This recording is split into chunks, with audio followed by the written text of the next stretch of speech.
Hey guys, Pete here. Now my mum has always been a huge chess fan. I'm actually at her place now recording this. And there was a stage when I was younger that we played together often. The period didn't last too long though because she was always one who got to signify victory with the almighty cry of checkmate. And I hated that, so we quit pretty quickly. I'm not a good loser.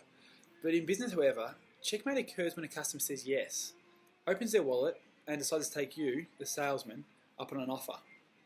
Now, traditionally, this checkmate position will be known as the almighty close.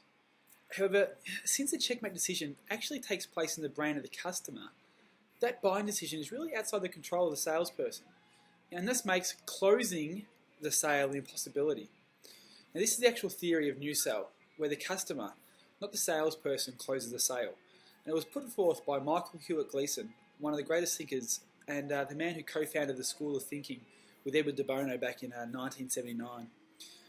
Michael defines checkmate as occurring when a customer says, "I'll buy it," and offers their credit card, or when a buyer accepts a deal and signs a purchase order, or in show business, for example, when a director says you're in after auditioning for a part. The main strategic feature of checkmate in the situation is a salesperson, you, cannot control checkmate. In this new sell approach, all the salesman can control is the check position.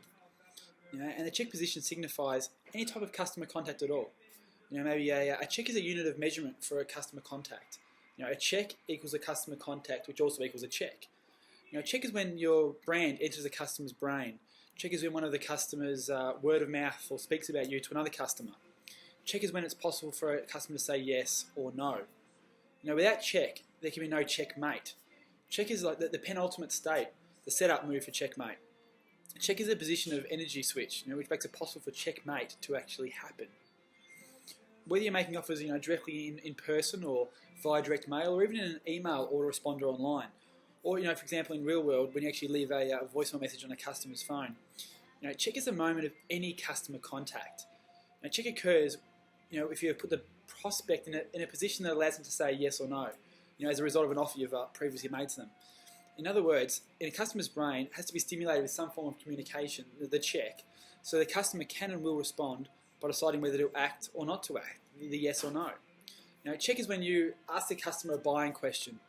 Maybe it's when you mail the prospect something in the mail, in the post. Check is when you meet someone in a boardroom for a presentation. You offer a free taste test in the supermarket, or even send out a press release to the media. Check is when you make a follow-up call after an earlier check move. Maybe you give an elevator speech, or in a funny example, when a hooker asks you if you need some company for the night. That's also a check move.